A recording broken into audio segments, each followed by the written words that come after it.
Assalamualaikum warahmatullahi wabarakatuh. Halo semuanya, perkenalkan saya Salsabila Nindya Hersika Putri dengan NIM 10 20 23 030. Saya dari program studi D3 Manajemen Sumber Daya Manusia di Politeknik Ketenagakerjaan. Selamat malam semuanya, saya Salsabila Nindya Hersika Putri, mahasiswa semester 1 program studi D3 Manajemen Sumber Daya Manusia.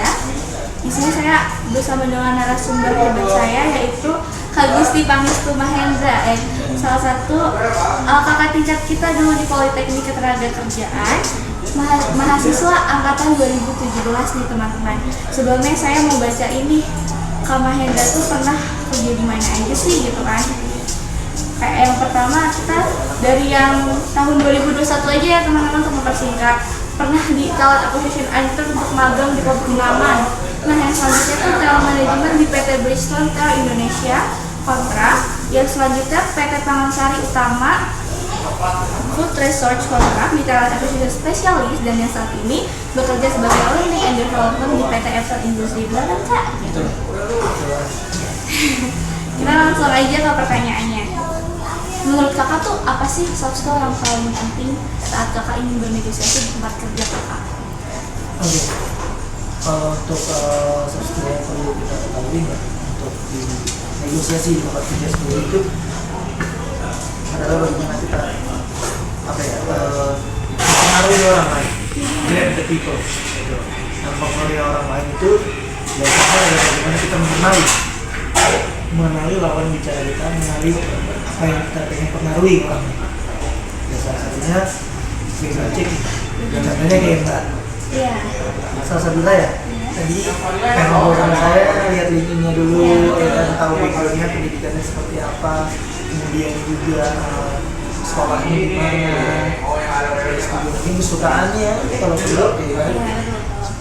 Karena di dalam komunikasi itu ada teknik yang namanya bridging, jadi atau building trust atau building report ya kan. Nah, sebelum masuk ke apa yang kita pengen ngobrolin, kita mesti kayak suasana itu tadi, bisa lewat yang namanya kesukaan atau hobi, atau bahkan mungkin hanya hal-hal yang sifatnya basa-basi tapi bisa mencairkan suasana. Oke, benar. Jadi kita biar bisa merasa lebih akrab gitu ya Kak sama orang-orang kita gitu. Bagaimana kita dimulai dari rapor dulu. Kan tadi kakak bilang komunikasi itu penting banget ya. Sedangkan kita nih sebagai mahasiswa semester 1 tuh kadang mau berkomunikasi sama orang tuh kayak susah, mungkin public speaking kita kurang atau apapun gitu kan. Terus kayak kita juga masih belum tahu cara background checking orang yang akan kita temui gitu kan. Menurut kakak saran dan tipsnya biar kita bisa meningkatkan skill komunikasi kita tuh gimana sih Kak? Oke, komunikasi itu sebenarnya bisa kan dibiasain. Kalau di kelas ya konteks sama mahasiswa itu, kalau misalkan ada ruang diskusi ikut terlibat diskusi. Kalau ada pertanyaan coba tanyanya tuh jangan cuma sekedar teori. Misalkan kita ketemu nih dosen atau misalkan praktisi, tanya tuh lebih ke experience-nya, pengalamannya, baik itu yang sifatnya normal maupun saat dia mengalami kondisi abnormal. Tanya sih gitu, bagaimana mereka memecahkan suatu masalah, problem solvernya di situasi-situasi yang memang dirasa nggak ideal. Karena kalau cuma sekedar teori, ini biasa. Memang nanya-nanya hal seperti itu, ya, bagaimana kita merumuskan padanan kata kita, ya kan? Kemudian banyak membaca juga, kan kita ada insight baru ya, kata-kata baru ya, maksudnya jelas. Saat kita ikut coba, jadi bisa karena terbiasa ikut menyinggung di dalam diskusi, ngomong, dan lain-lain. Itu akan memaksa otak kita untuk coba menggunakan kata-kata, mengkomunikasikan kerja, dan apa yang kita komunikasikan harus bisa dimengerti oleh semua orang. Jadi sebelum kita lempar keluar dari mulut kita bayangkan dulu diri kita dan kita ngeluarin tapi kita mungkin begitu. Jadi kita besar ke orang lain. Kalau sendiri pas kita ngomong ya atau ngarang kan di dalam otak, terus kita pusing sendiri ya ngebayangin ya kayak ngomong ya. Tapi belum pasti. Kan bisa seperti itu komunikasi. Bisa kan biasa ikut forum diskusi libur ya kan, ikut kegiatan mahasiswa, banyak ketemu sama orang yang punya pengaruh juga. Jadi skill komunikasi itu sebenarnya bisa diasah ya kayak. Pasti.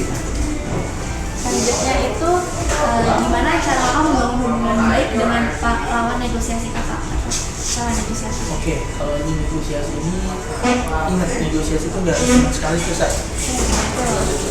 Karena kalau orang berpikir, wah saya kalau negosiasi itu selesai, nggak mungkin ada yang lingkungan kayak Indonesia lah, berarti mau merdeka kan nggak mungkin lebih sekali sama Belanda. Itu berkali-kali. Tapi negosiasi, ya orang berpikir bahwa sekali negosiasi itu bisa. Itu dulu. Karena kita punya pemikiran bahwa setiap negosiasi itu nggak sekali selesai. Maka dari itu, bagaimana mau yang mempunyai mindset bahwa negosiasi itu dibuat sesingkat-singkatnya, ya dengan harapannya bahwa kalau bisa sekali kenapa enggak, tapi kita tahu bahwa negosiasi sulit terjadi untuk cuma sekali. Jadi kita paham bahwa negosiasi sulit bisa sekali, tapi kita punya target negosiasi dilakukan sesingkat-singkatnya. Karena itu yang tadi bisa bikin dulu apa yang mau kita tuju, lawan kita, apa yang mau kita pengen dari lawan negosiasi kita ya. Jadi kuncinya di situ. Dan tadi susun padanan kata, ciptakan skenario baik itu yang tadi normal ya kan, oh kalau si A mau jawab ini saya harus jawab apa, nanya apa lagi, kalau si A udah jawab saya harus gimana gitu. Nah, kalau misalkan si A yang jawabnya tinggi, ya kok beda ya sepeda saya harus gimana, itu suatu skenario ya. Jadi biar pembahasannya juga nggak berhenti. Iya, jadi saat kita udah mentok ngobrol, kita harus nyambungin ke B, kita harus nyambungin C, kita harus nyambungin D. Jadi jangan pernah berpikir bahwa apa yang kita omongin keluar dari kita itu lawan bicara kita setuju ya. Pertanyaan selanjutnya ya kak, gimana sih kakak bisa menjadi contoh saat bernegosiasi itu dengan klien yang sulit untuk bisa mencapai kesepakatan bersama dengan negosiasi kakak saat menangani klien tersebut? Oke, contohnya ya kalau karena saya di manufaktur di pabrik lah ya, sebetulnya yang paling susah adalah saat bagaimana kita negosiasi dengan serikat pekerja. Nah, ngomongin serikat pekerja, tentunya bukan isi kepala dari satu atau dua orang aja, beribu-ribu karyawan, pemikiran beribu-ribu karyawan cuma diwakilkan satu orang, itu banyak ya kan. Dari mereka punya banyak tuntutan ke kita, kita pun punya tujuan yang pastinya ada yang tidak sejalan, ada yang sejalan, ada yang tidak sejalan. Saat negosiasi dengan serikat, memang seni untuk bernegosiasi ini dari saya bilang, saya punya mindset bahwa negosiasi ini kemungkinan tidak bisa sekali. Tapi saya punya target bagaimana membuat negosiasi ini menjadi singkat, padat, dan jelas. Jadi kita udah punya mindset di situ.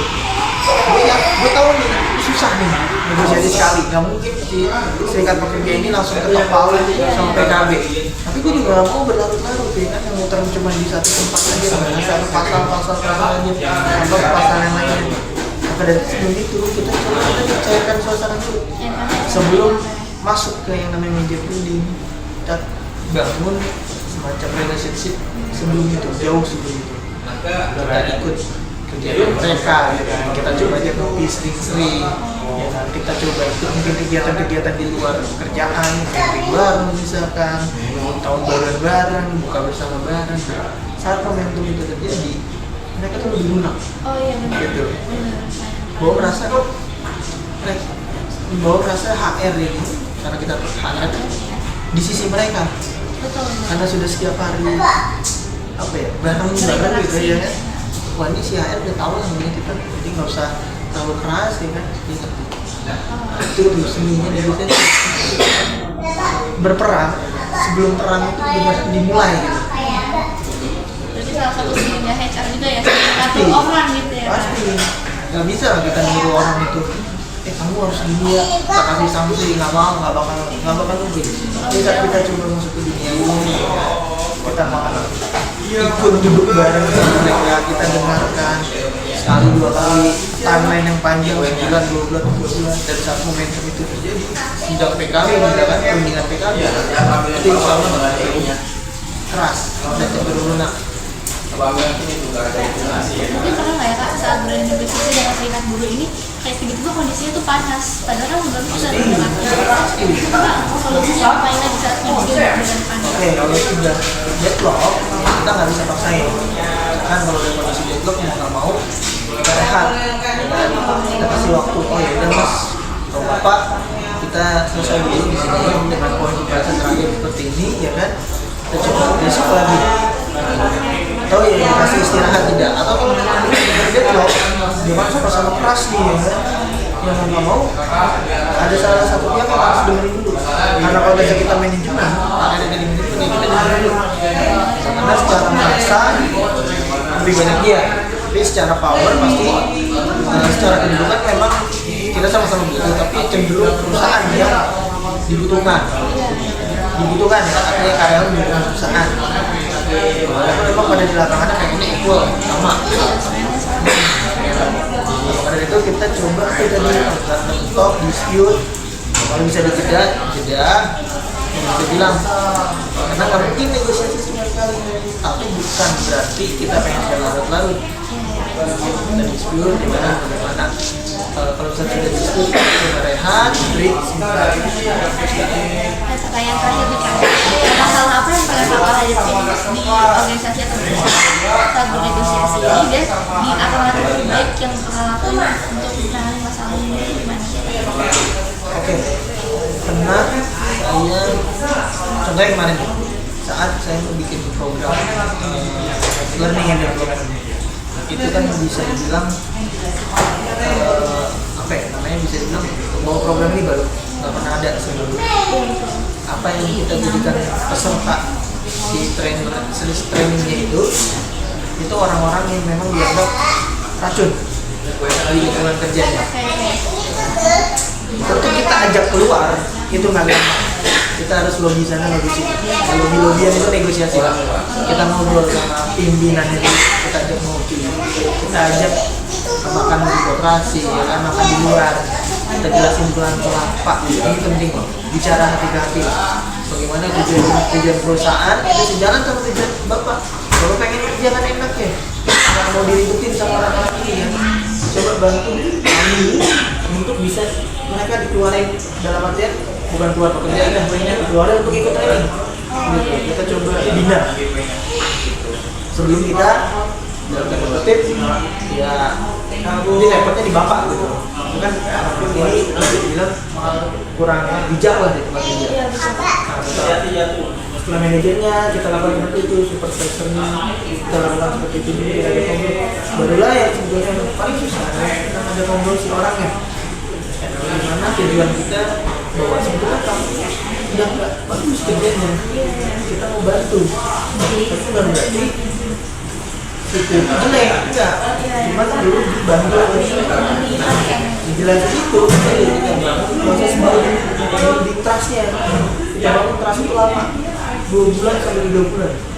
Saya ngomong 5 kali pembicaraan sama si orang apa, yang kita pengen ini, 1 dia agak keras, kita ajak lagi Pak ini, kita kasih coba ini fasilitas di training ini mana dan sebagainya.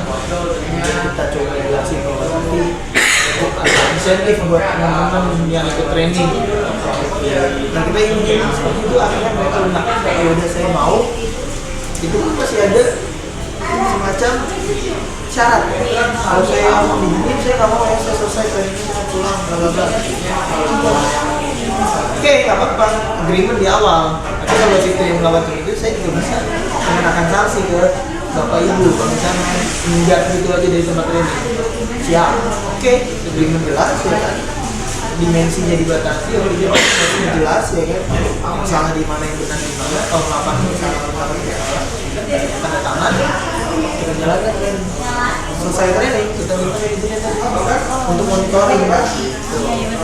Kayak tujuannya disampaikan, orang-orang yang jadi bermasalah sekarang lebih enteng, lebih bisa ngikutin apa yang perusahaan mau, mereka mau dilatih juga, dan kita coba tawarkan program-program lainnya. Terima kasih Kak sebelumnya. Jadi izinkan saya menyimpulkan dari yang tadi kita ngomongin. Jadi salah satu soft skill yang sangat penting itu komunikasi. gimana cara kita tahu background checking dari orang-orang yang akan kita jadi lawan negosiasi kita. Terus saat negosiasi itu sudah berjalan dengan tidak lancar atau istilahnya kepala orangnya sama panas atau kondisi orang baik, kita sama-sama kayak menenangkan pikiran, mungkin berhenti sejenak baru nanti kita bernegosiasi kembali. Dan selanjutnya kayak negosiasi itu nggak selalu selesai sekali, karena terkadang tuh selesainya berkali-kali, harus melakukan negosiasi kembali gitu. Terima kasih ya Kak, sekian dari kami. Wassalamualaikum warahmatullahi wabarakatuh. Nah, sekian tadi video wawancara yang saya buat. Semoga video ini dapat bermanfaat untuk teman-teman semua. Wassalamualaikum warahmatullahi wabarakatuh. Bye-bye.